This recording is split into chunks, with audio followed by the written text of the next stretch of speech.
have the pleasure of introducing you to Gregg Vanourek. And Gregg is an author, pretty prolific author. He's a speaker, a leadership coach, an educator, and he talks. What's interesting, he talks about really aligning your personal life and your professional life, and living in your authentic self, which is great. Living, your purpose and your passion and your values, and he does talk about, the common pitfalls of life, which is burnout and settling and not truly being happy. And so I think Gregg's going to enlighten us with some ideas for how we can make our lives even better. And with that, Gregg, I am turning it over to you. All right, good. Happy Friday, everybody. Great to be with you. And thank you, Christy, for having me. Really honored to be with you today. Looking forward to our session. So, without further ado, I'm going to dive in. I've got a lot to share with you, and I want to see what questions and also insights you have on this topic of crafting your life and work. So, let's see. Make sure you're seeing the slides. Thumbs up if you're seeing my slides there. Yep. All right. Good. So our topic today, crafting your life and work intentionally and avoiding the common traps of living, as Christy mentioned. So why are we talking about this? Why do we think this is relevant to you? How can this help you? Uh, 7 things here. One is it can develop your self-awareness, which, as you know, is critical for your happiness as well as your effectiveness in your work. And it can help you determine your priorities, which is always a good thing. We can be lost in the day to day. Clarify and activate the things you need most to thrive. And I'm going to share my punch list of what I think those things are, and you can get beyond the doubts and make good choices about what's next. If you're coming up upon or thinking about moving into a new chapter in life or work, or if you're being thrown into one, this process of life and work crafting can be very, very helpful. Avoid the common traps of living. We're going to talk about that today, and you can move forward with clarity and confidence and create a life you love. How does that sound? Don't we want to love our days on the planet? All right, I see some people shaking. All right, so in a nutshell, 3 things. One, it helps you choose where to spend your precious time and energy and resources. Number two, it helps you communicate that effectively. Maybe you're doing an interview, or you're having conversations about joining a board or something, but so you've got this self-awareness and this clarity so you can communicate it more effectively. And this whole process will also help you excel, because you're going to bring more of you into what you do, and you're going to draw on what you know and do best. So with that as prologue, this process is essentially in 2 parts. So there's a roadmap for this life crafting process. When I say life crafting, I mean it broadly in the sense that it would incorporate, of course, your work as well as other important aspects of your life, your relationships, your health. In part one, you've got to decide you are here, right? Where are you now? And kind of who are you and where have you come from? And so that's the first part that we do in this process. And then part two is you are going dot, dot, dot, where? Where would you like to go? Is it clear? Do you have a compelling vision of the future and what success looks like for you? So, with a little bit more detail, the process is actually 12 things. So, we orient you in this process, and we're not going to do all of these today. I'm going to hit some of the highlights. Then what you want to do is you want to map your life. You want to go back through your past and look at the highlights and the lowlights. And you want to also do an assessment of your quality of life. We're going to talk about that. And the traps of living. What are the things that inhibit your happiness, quality of life, and your fulfillment? And then you go into what are your strengths? What are you good at? And your passions. What consumes you with palpable emotion over time? What are your core values? What do you value most in life? And then what is your purpose? Why are you here? And this can be big P purpose. It can be very large things that you want to do in the world, but it can also be the little P purpose of the day to day actions that you do to make things a little bit better for people. what is the good life, and then you develop a vision for good life and good work, and then you go about a process of what's called life design. You use the principles and practices of design thinking and entrepreneurship and leadership to go about designing the next chapter of your life and work. And then you get into action mode. And so in a nutshell, this is the process. And some of you have probably done many of these things before. Maybe you know your core values already. A lot of people know their purpose, that maybe they haven't thought about it, or if they've thought about it, they found it too challenging. So a lot of times we have a company, I look on the PRG websites and I see the mission and I see the values, but a lot of people don't think that I can have my personal purpose and my personal values, know my strengths and my passions, and develop my own personal vision for my future. And so, how did I get into this racket of personal development and leadership excellence and this life crafting? This actually goes back to when I was in college. I had the opportunity to study undergraduate politics, philosophy, and economics. And I had a couple of major influences in my life. One of them was my senior year in college in Southern California, Claremont McKenna. I took a philosophy religion course called Theories of the Good Life. And we had the chance to study in an academic setting what the sages over time have said about what it means to lead a good life. Ancient Eastern philosophy, Western philosophy, the moderns, the existential. What have poets said about it? What do ordinary people say about it? And what do people who are on their deathbed say about the important things in life? And of course, the final paper in that course was, what do you think it means to lead a good life? So that was a real privilege, and I'm still working to this day on those things. But I also, in my junior year, I had Professor John Roth as my philosophy professor, and he really taught us. I mean, on day one, he was just sitting there shaking with intensity in the front of the room as he was asking us big questions in life about kind of how is the world changing, and what are you going to do, and the problem of good and evil in the world. And he just invited me in to really think about the big questions in life and sit with them and not be so impatient to just answer right away, but to kind of let them breathe, kind of like a fine bottle of wine. And it's something that's really stuck with me for my entire life. And in fact, years later, after having a number of work experiences, I was sitting on a park bench outside of the office at an online education tech startup that was a scale up. And after 4 years, we'd become the market leader. We built it up, and it was on the pathway to go IPO. It's now $1 billion company operating in more than 80 countries around the world. But I was sitting with a friend of mine, and I decided to leave the company. And we were both realizing that kind of in our kind of early career, we were both asking similar questions and thinking about them. And other people around us were asking similar questions.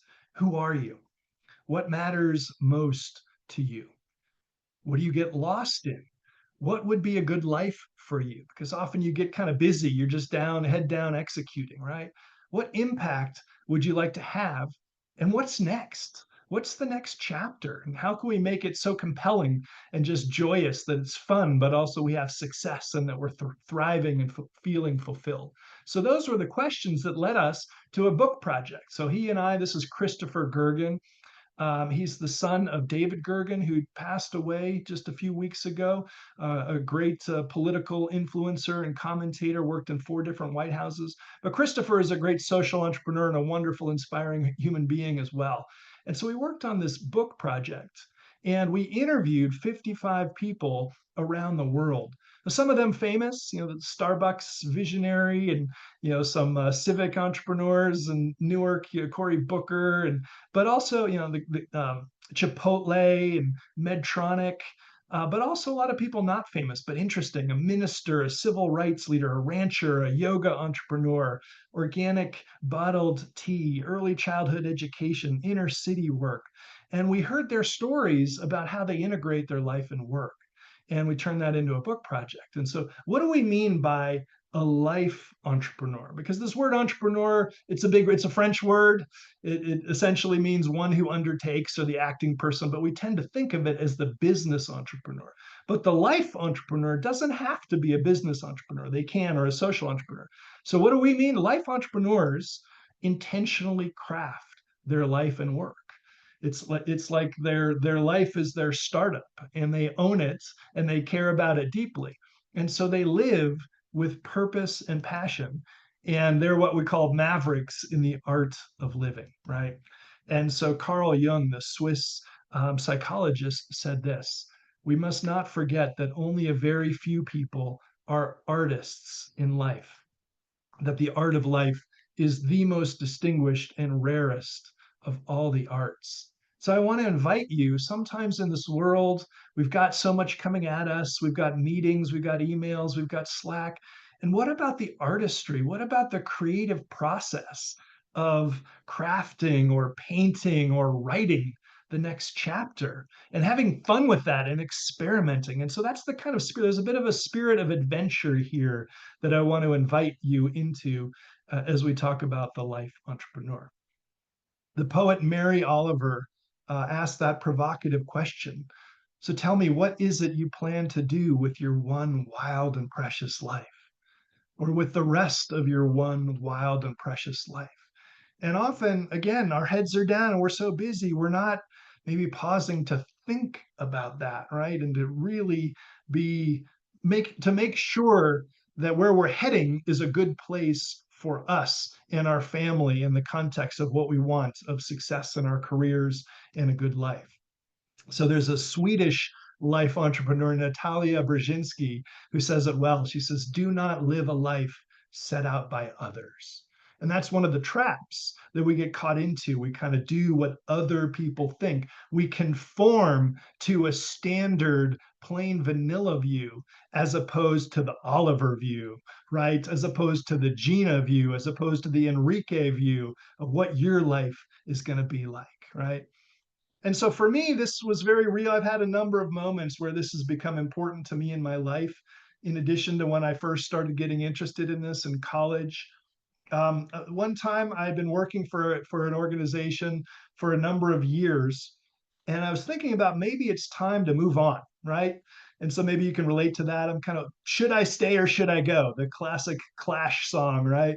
And I've been wondering. So I go for a run. I live in Colorado here. We got the beautiful. I go for a run around a lake, and I would kind of stop and look at the mountains. I think, should I go? And I'd finish my run, all sweaty. I go back, and a week later, I go on the run around the lake, and I'd stop halfway through. I'd look at the mountains and kind of wondering. And this process went on for months. And finally, I kind of just realized that, kind of duh, the fact that I keep asking this question so much is in part the answer. And it was very much, it was time to move on. It had been a good chapter, but there were good reasons to move on, and I had to figure out what's next. And so then I had to get to work. I kind of took a self-imposed sabbatical, which was one of the best things in my life, and then figured out what's next and started designing. And what I designed from that, through after having lived all over the US and London and Sweden for 10 years, East Coast, West Coast, is what I call a portfolio of work. And some of you actually might do this or be interested in this. And so for me, my portfolio consists of four main things. One is writing. So I'm working on my fourth book right now. We'll talk about that in a second. But also teaching. And so I have an online course that I offer. I teach an executive MBA program in Sweden. I teach here in Colorado, been affiliated with a number of universities, executive and master's programs. And then speaking around the concepts of personal development and leadership, but with a focus on life and work crafting, on integrating our life and work, and then coaching as well. And again, it's integrated coaching, connecting the dots between life and work. So that's my particular portfolio. And if some of you, Elena or others or Evelyn, are interested in some kind of portfolio, whatever, what's your portfolio? What would that look like? And have you played around with it? Have you experimented with it? So, question for you: how do you check on your health? So, health is one of those important things in life. Too often we're busy, we neglect it for a period of time. I did that when I was at the scale up, right? But we have a simple answer to this, don't we, right? We go in and we do our annual physical, right? People, your annual physical, at least, if not more often than that, you get your blood work and whatnot. Simple, right? Okay. Question for you. How do you check on how you're doing in school? Maybe you remember being in school. Some of you have kids like we do in school right now. Well, you take exams, you take tests, and you get a sense of, are you learning according to the standards of the teacher and the curriculum and what the state expects of you, right? How do you check on how you're doing at work? Right? You do a performance review at least annually, and hopefully you're having meetings all throughout the year with your manager and with your team, and you're checking your metrics and you're looking at your dashboard. Pretty straightforward stuff. Now, not always fun, not always handled well, but pretty straightforward. How do you check on how you did in a soccer game? Now, I grew up playing soccer. You can think about other sports if you like other sports or whatnot. Well, folks, there's the score. At the end of the day, did you win or did you lose or did you tie? But you can also have a team meeting and you can talk about, how did the midfield do, and did you do well on the attack, and were you communicating well, and you can go through that. And then if you're in a military campaign, once again, this is a straightforward answer. You do what's called an after action review. It's standard. They've been doing it in the United States Army for decades, and it's critical to learning from mistakes so that you can look at sort of moving the infrastructure and the strategy and the plans and the connectivity. But folks, how do we check on the quality of our lives? How do we check on the quality of our lives?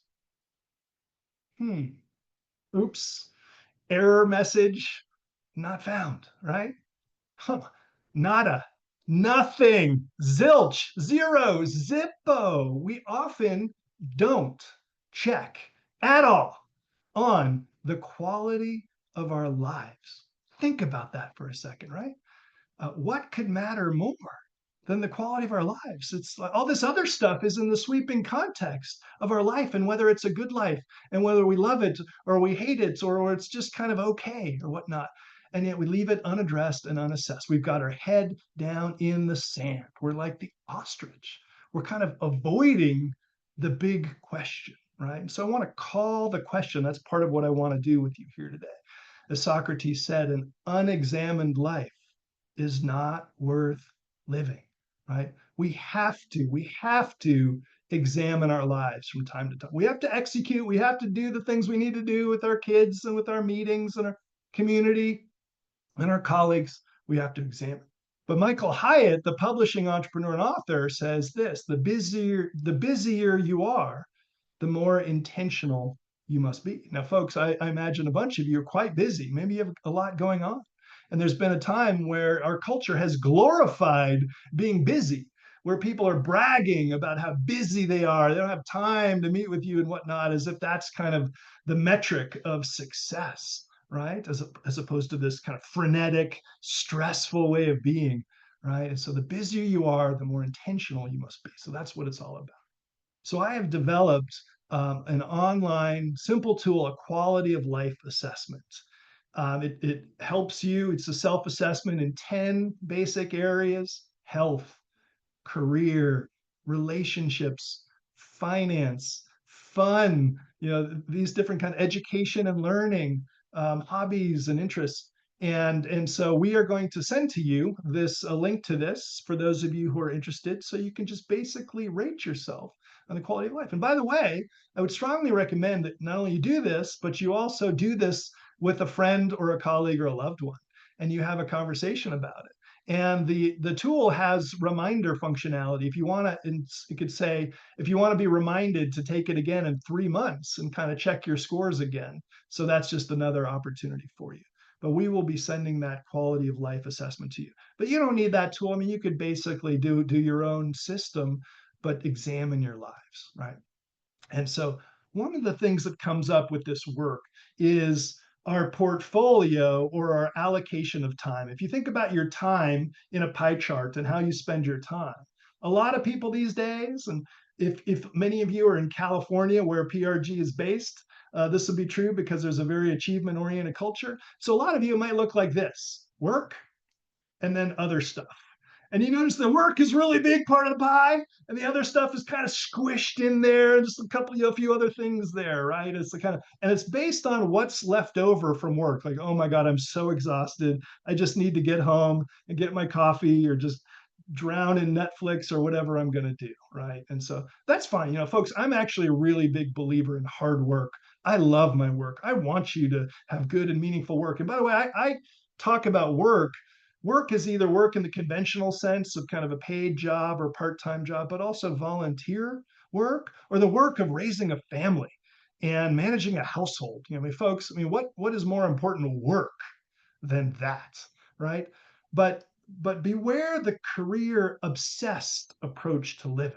I want you to thrive and excel in your career, and I want you to earn a lot of money so you can do whatever the things you want to do with that money. But how will it hold up over time? There's a wonderful book by Clayton Christensen from Harvard Business School, who kind of says, how will you measure your life? And he noted his colleagues at Harvard Business School, he'd come back at reunion year after year, and these people were kind of masters of the universe, and they were in the White House, or they were working for the United Nations, or the top global corporations, or the top nonprofits. But 10 years in, 20 years, 30 years in, their lives started falling apart around them. They were kind of heart attacks and deep fissures in their family and broken relationships, and weren't in contact with their loved ones anymore because they got caught up so much in the one aspect that they lost sight of some of the other ones. So I think what we want is the whole piece, right? We want the whole piece. We want to thrive across the dimensions. So this is what I talk about, is in our culture, I think we're not even aware of it, but we're kind of swimming in this worldview of what I call climbing mode, as if the whole point of life is to climb a ladder, right? And then if you climb, you get to the top, then everything's great. And then you'll be happy, and then you'll be successful, and everybody is going to love you, right? And so climbing mode is striving to move up the ladder of success, focusing on achievement and advancement. Now, folks, there's nuance here. I'm not arguing against this. I think there's value in climbing mode, right? And so this can be good because you can do great things. You can add value to customers. You can have a great career. You can earn money, and then you can travel, or you can give back, or you can do the things that you want to do. But there's dangers here as well, right? And we know this. There's the danger of burnout. There's the danger of being too reliant on ourselves, and aggrandizing ourselves, and not being as much in community and connected with loved ones and friends and neighbors and other citizens. If you look at what's going on in the world or in our community, etc. So what I talk about is, yes, you can do climbing mode, but I would like you to also consider, are you doing enough of what she's doing? I want to go down with her in the deep ocean, and I want to explore new things and see the sea life and have fun. It's what I call discover mode. And discover mode, what is that? It is learning about who we are and what we can do in the world, right? What are we good at? What do we love?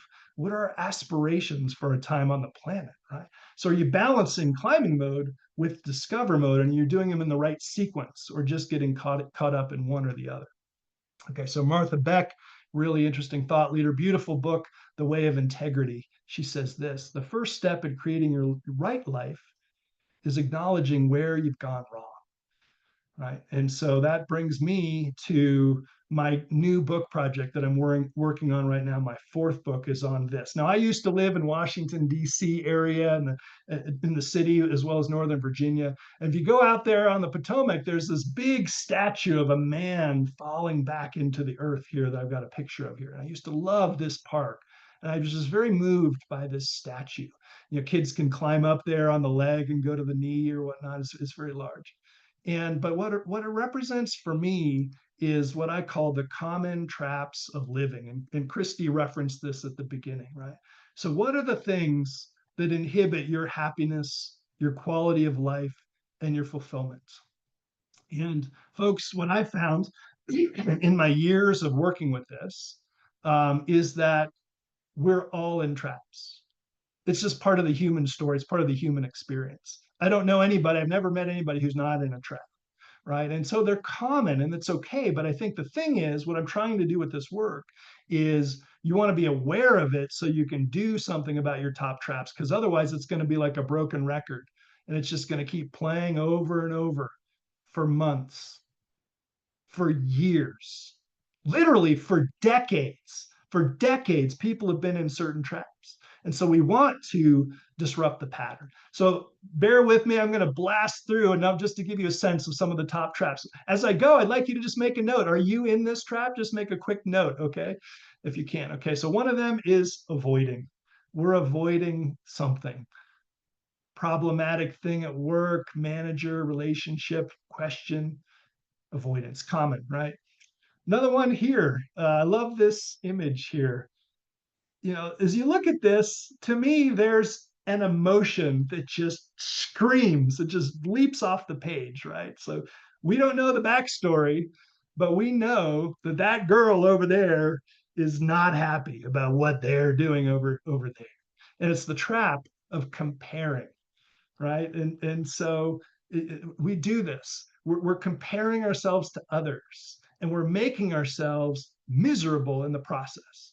It's been said that comparison is the thief of joy because nobody can be the best at everything, right? And so this point of comparison, it really takes you to dark places. We don't know the backstory. We don't know if they were kind of best friends and she was dating him and then sabotage. We don't know this, but we know that we do this.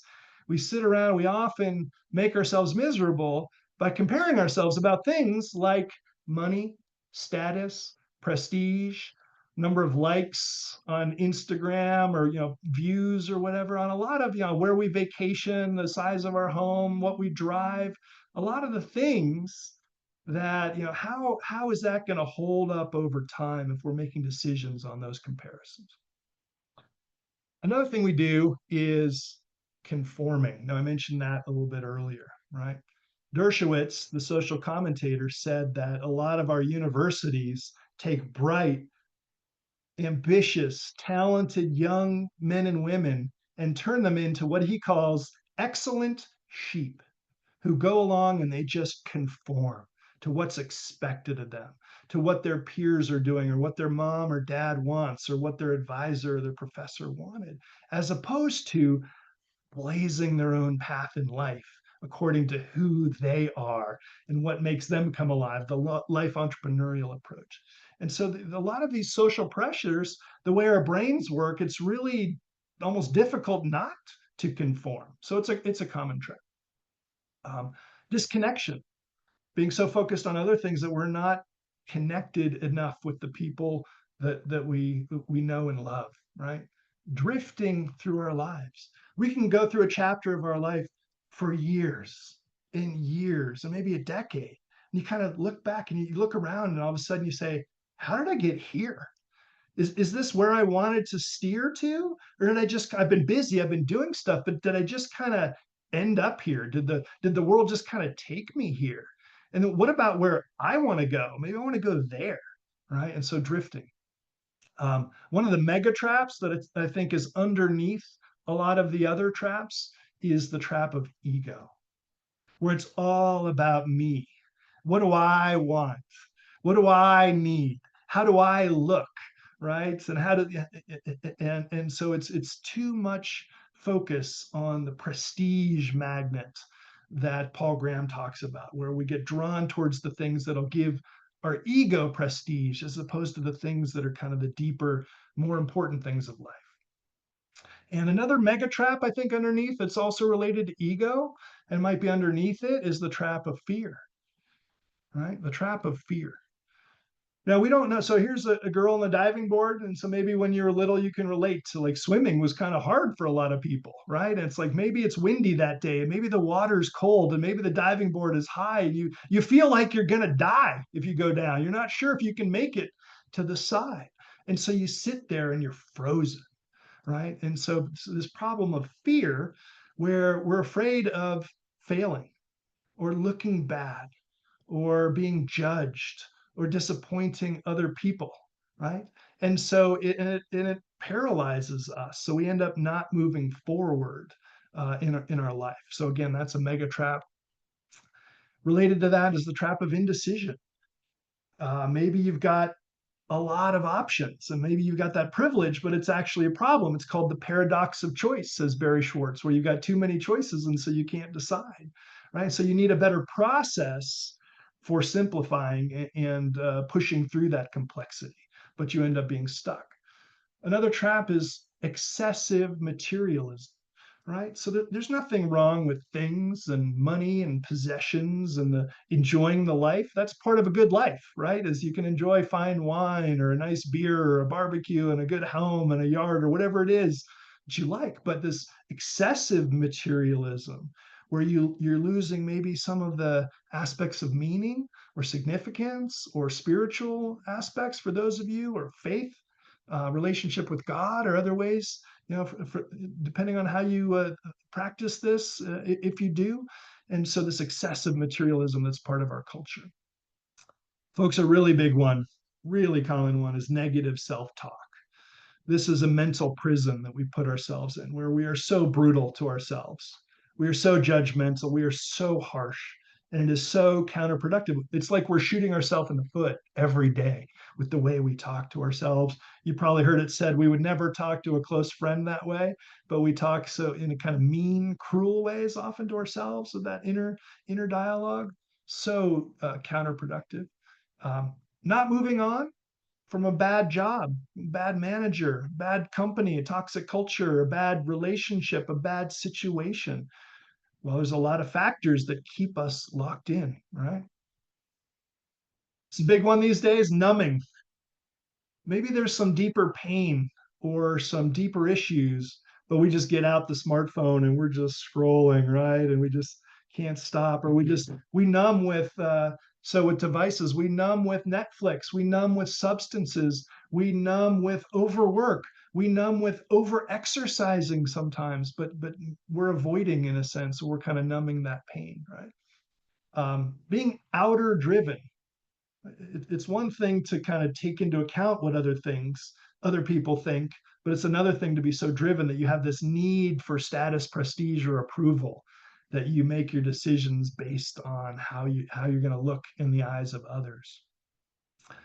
Overthinking, worrying, ruminating, where these thought loops just go and go. You're lying in bed at night and you just can't stop thinking about what you said in the meeting, or you can't stop thinking about that email and whatnot, and it just goes on and on. We're worrying about the future, we're ruminating on the past. Overwork. Again, I just said earlier, I'm a big believer in hard work and the value it provides, but this notion of being so caught up in work that you can't stop doing it, you can't stop thinking about it, and it can become like an addiction, and it can do real damage to your health and to your relationship. So again, we want the whole package here. We want success at work, but with the context of the other stuff. Perfectionism, there's nothing wrong with high standards, but it becomes maladaptive when it needs to be so perfect that it takes forever, that you never ship things out the door. Postponing our dreams, deferring our dreams, postponing our happiness. We say we want to do things, but now is not the right time. So we keep putting it off and putting it off and putting it off. And maybe it never arrives. Self-doubt is another common trap here, right? Where we have these limiting beliefs about ourselves. I'll tell you a quick story. Here is Karen. Now, for our book, I had the great opportunity to interview Karen at age 60. And I said, Karen, you've had a remarkable career. You've had real success in two different industries. She was in financial services and she was in real estate. She became an executive vice president at one of the big firms. She'd done all this stuff. She'd made a lot of money. She'd moved up the ladder. She was married, had kids. She had a home in the mountains. She was on nonprofit boards. She was giving the money away charitable. I said, Karen, how does it feel? Karen. And she said, exhausting. Exhausting. She said, I felt like I was living on junk food. I was always chasing the next thing and the next thing. And I'd get that promotion to senior manager and then vice president and a senior vice president. And it would be great for like 3 days. And then after that, it would be like, what's next? What's next? What's next? Right. And then she said something that just stopped me in my tracks. She said, it took me 60 years to trust myself. And Karen finally let that go where she felt like she had to chase validation from others or achievements for her to feel valuable.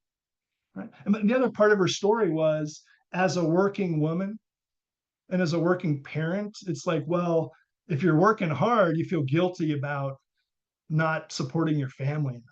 And if you're supporting your family, you're feeling guilty. Well, I'm not doing enough in my career. And so this is a bind that it's true for men too, but more often these days in our culture for women. And so the challenge of that. But she finally was able to kind of let that go and just start trusting herself. And that took her to some incredible places where she's like, I'm interested in spiritual psychology. I want to go back to school and get a degree at age 60. I want to write a book and I want to do photography and I want to do a camp for with and work with kids who are dying. And I want to do all these things. And she was just on fire all of a sudden. It was like she's just loving her life. But she finally was trusting herself. It's okay to do the things that I want and kind of put it together in my creative way. Right? So Tara Brach, she talked about that in her book, Radical Acceptance. A lot of people are walking around in what she calls a trance of unworthiness. And I saw this in a lot of the students that I've been teaching, a lot of my clients, where we're walking around feeling fear of being flawed, unacceptable, not enough, that who I am is not okay. We've got those self doubts, those limiting beliefs. We're not trusting ourselves, right? Last couple of ones here of the traps: settling for just okay, settling for mediocre, settling for pretty good, as opposed to a life you love, right? A life where you're on fire, that you really are excited to get out of the bed and do a bunch of things. And then the trap of thinking it's too late to do big things in your life. Now, there are some instances where it is, in fact, too late. But much more often than not, it's not too late by a mile, by 10,000 miles. It's not too late. But you got to get started. You got to dive in. You got to start crafting your life, right? And your career in the next chapter of it.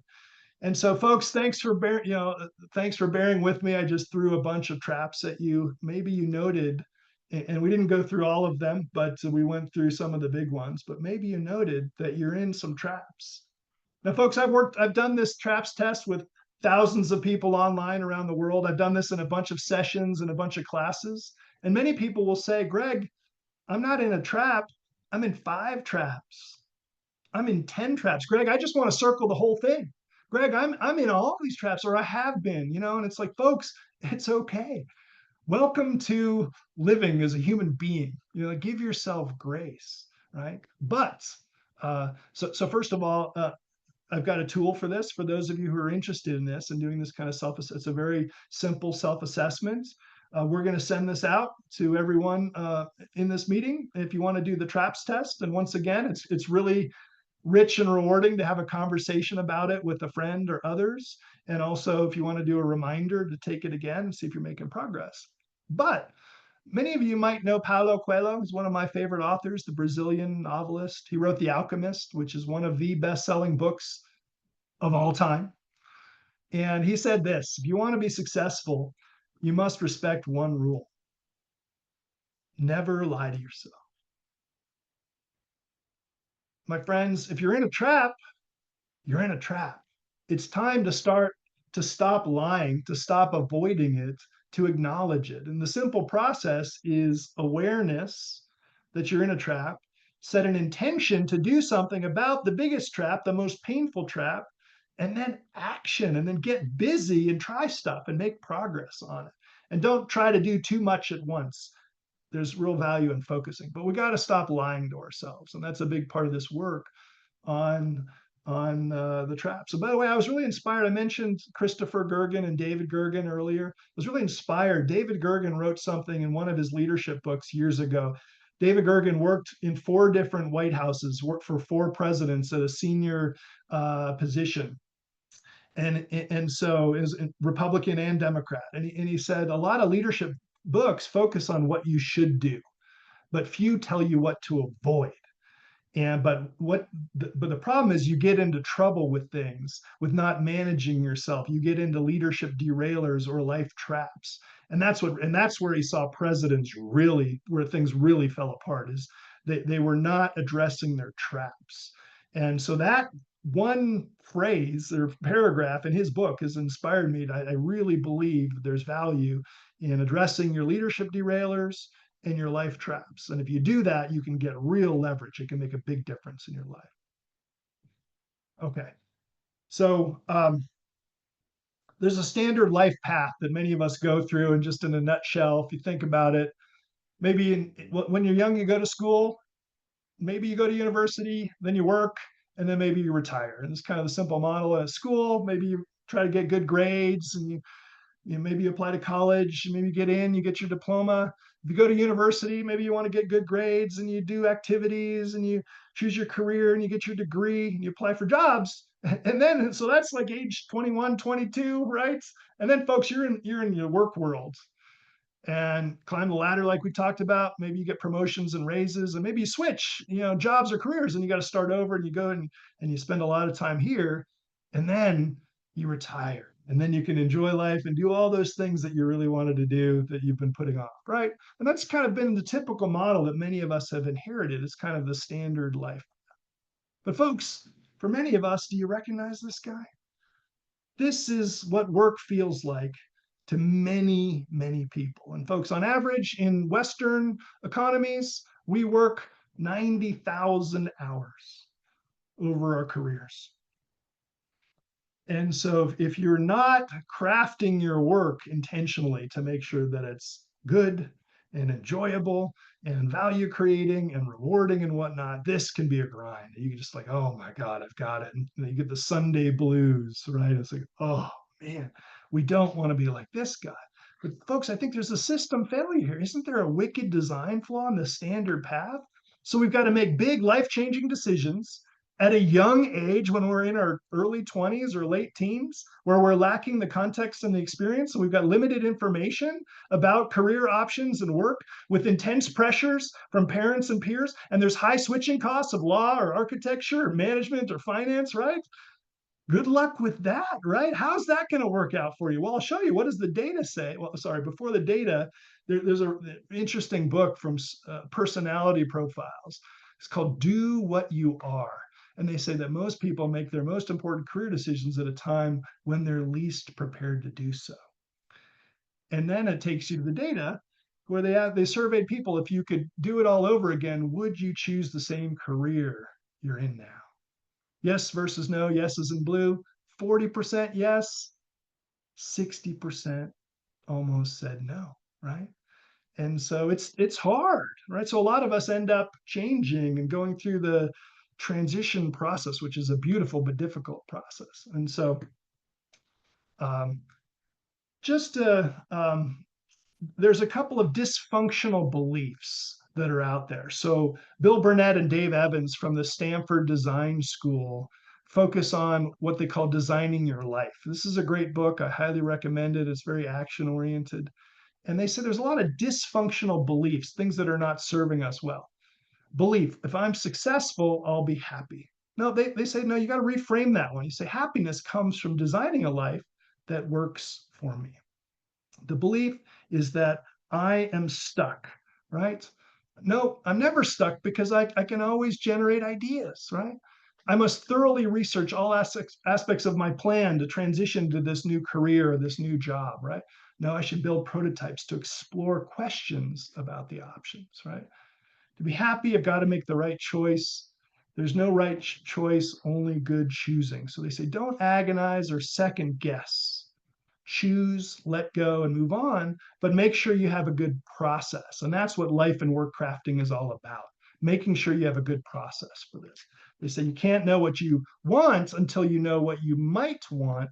So get over it, come up with a bunch of ideas, and then go test, right? It's almost never a good idea to choose your first solution, and you choose better when you have many good ideas. So there's value in the quantitative, bringing a lot of items in the consideration set and then narrowing it down, right? So it leads us to life crafting principle. Now, there's two principles throughout this process. Number one is have a bias towards action.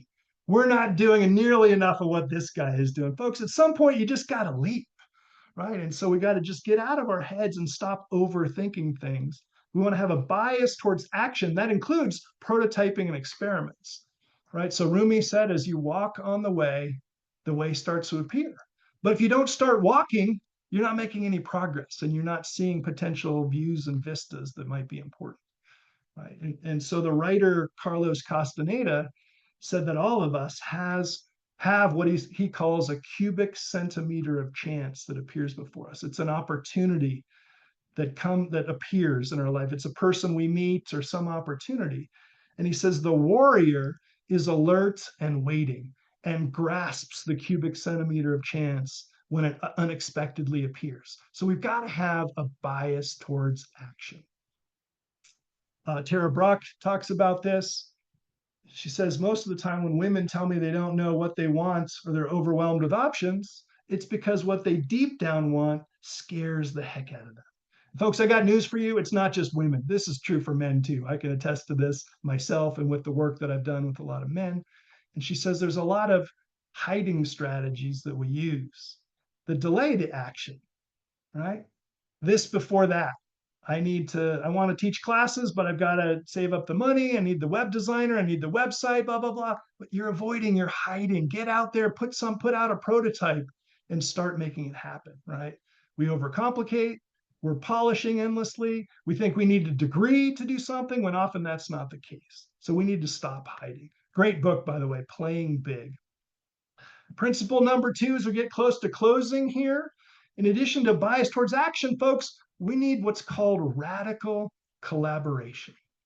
Folks, don't do it alone. Don't do your career alone. Don't do your life. Be in community, be in connection. Have a men's group, have a women's group, have a book group where you get together and you share your problems and your challenges and you're vulnerable and whatnot. We need to be much more in community and connection with each other.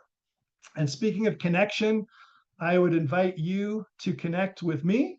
I'm interested to hear your thoughts and experience and questions. But I've developed a course around this for those of you who are interested. It's called Crafting Your Life and Work. It's an online self-paced course that I just put out a few weeks ago. I'm super excited about it. It's based on prototypes I've done with in-person and Zoom courses. I've got books that I've written, a TEDx talk I've given, and I'm on the socials. And then you can always connect with me on my contact page on my website. I've got all these resources that I mentioned on my website. They're all free resources. And of course, cost money, but otherwise it's free resources. So you can connect with me that way. And I would really love to hear from you even after the session. If you have something you're curious about, something that's not working, if I can be helpful, recommend a book or a video or some articles or whatever, I would love to be helpful to you. And I'd love to turn it back to Christy. She's been looking at the chat to see if there's any questions, but also if anybody has any experiences or insights on life and work crafting that they want to share, that would be really cool. Yeah, So maybe and there aren't any questions yet, so please, put any yeah, questions in. But Craig, you talk about so many things that are really interesting. And if I, kind of step back and yeah, and Frank said, I feel like I fell into most of the traps. I think most of us do, right? But it's almost like what you're talking about is to really take a step back and look at it differently, right? And the thing is, I think most of us are fearful. It's like, okay, well, I can't do that until I can afford it. Or, I can't do that until I reach a certain point. And so, when you're in that kind of mode, it's we are stuck, right? And, yeah, and how do you, I mean, yeah, there's the awareness that you talk about. But if we're aware, but we're still in, wait a minute, I'm looking for a job. And that's got to be my first step. What do you recommend? How do you yeah. reconcile that? Yeah, and actually, the process is part of the answer. So first of all, I would like you to give yourself grace. So if many of you, like we talked about earlier, saying I'm in a big trap or a lot of traps, like again, they're common, they're super common, and it's okay. And if you don't give yourself grace, then you just have negative self-talk, and you're like, I can't believe you, Greg, you're an idiot, you're in so many traps. Oh my God, oh my God. That's not going to be productive. So you've got to center, like whatever centering practices, so literally and just realize that just being aware of the trap is super helpful because most people aren't aware of the traps that they're in, a lot of them. And then set the intention and then go back to like realizing all the different times you overcame something difficult in your career or in a relationship or a health thing or with the, whatever it was. And you've got a lot of assets and maybe do an inventory of your assets. But the process is part of the solution because I talked about the process includes knowing what your strengths are, knowing what your passions are, knowing what your values are, and maybe even your purpose and your vision of the good life. And those things for me are the safe harbor, and so those things, if you do the work, the self-awareness work, and you do that life mapping, it gives you an ability to move forward because you say, oh, I've got strengths and I've got passions and I've got core values and I've overcome things. And so it's sort of it's that safe harbor when things are difficult. And it allows you to actually start moving forward again. So you want to come back home. It's like a way of centering yourself, essentially. Whatever centering practices work for you. It could be meditation, prayer, going for a run, punching bag, whatever it is, kickboxing. But those centering practices for me, it's like morning reading and prayer and morning walks and my evening rituals with gratitude and different things that help center me. Yeah. So what I'm hearing though is because you've said it, trust yourself. We've got to trust ourselves. We've got to really look at it. And are you, maybe saying that, if we let go, we're going to find the path forward? It's the gripping too tightly. Is that something that you're suggesting? Because it sounds like it to me, because we do grip so tightly on so many things. Yeah. Yeah, I think that's right. I think what you just said, Christy, is a lot of wisdom, and I would agree with what you said. I think too often we're holding on to the results, we're trying to force the result, but in fact, in the world, it's almost impossible in many cases to force a result. There's too many variables. There's too many other people. The pandemic could hit. The tariffs could hit. There's uncertainty. Blah blah blah. What we want to do is focus on the process and then let go. We have a good process, and then you can trust. The other thing to realize about the fear is that the fears are often phantoms. The way that our brains are wired is we just overblow things and we get into that lizard brain, the amygdala, and we're afraid of failing or looking bad or being judged. And so it ends up, but in reality, if you look back, if you mine the data in the perspective, way often than not, it's a phantom and it's not as bad as you think. And the worst case is highly unlikely. And there might be some tricks along the way, but you're probably going to be okay. And so that's going back to the trust that you talked about, Christy. Yeah, it's fascinating. Anybody else have a question or a thought? Elena put, we get stuck in hustle mode. Oh my gosh, boy, do we. During work, during Yeah. transition, during job search. It really it, it Yeah. it is a trap. Yeah, that's right. It's a great point. Is like there's hustle mode, and then you need that perspective. You need that 40,000. So you need climbing mode, but you need discover mode. You need hustle mode. So it's like warrior and sage. The warrior is like, I've got to work on getting a job and I've got to connect and network and interview and have meetings. But sage is you got to think about how it's going and what's the strategy and what's the perspective. And do you have enough clarity? Do you have the confidence and the conviction of the self-awareness, or is that part of the problem? So you're just blasting out in hustle mode, which can be wildly unproductive if you don't have that sage perspective and the strategy. And part of that is that group, radical collaboration. If you're in a group, they can often see it much more clearly than you can because you're in it. It's tough when you're in that transition, you're feeling the pressure. Yeah, it certainly is. Well, thank you so much, Greg. This is great. And those assessments we'll send out links to that and everyone, the recording will be forwarded, the link to the recording. It's on the YouTube library. Please go to the YouTube library, and John will put that in the chat, and subscribe. We will put Gregg up there, and Gregg, this is really, really encouraging, I think, for all of us. It's like my grandma used to say, let go, let God. But that's in effect, it's like we've got to let go. And once we let go, we'll see so many things that kind of come into our field of vision. And that's what I'm hearing loud and clear.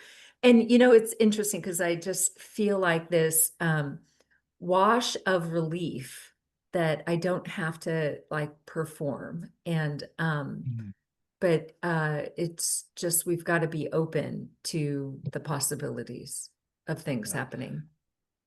Well, I just want to say a quick thanks. Thank you, John Baroki, for connecting me to Christy I in this community. know, Thank John, you, it was Chris. Yeah, wonderful. John, you're awesome. Thank you, The, Christy, and thank all of you. And I wish you well with life and work crafting. Please let me know if I thank can you help you. so I much. wish you well. Yeah. All right. Thank you so much. And everyone, will see you not next week, but the following week. And thank you all for being in community with us. And I hope that you feel that this is your community as well. And so, Gregg, thank you so much from the bottom of our hearts. We really appreciate. And this has really been kind of a rejuvenating session, and a reminder that we're not in we don't have to be in a trap. And so thank you all. Thank you, thank you. Enjoy the weekend, enjoy the rest of the day. And we'll see you in a few weeks. Bye all. All the best.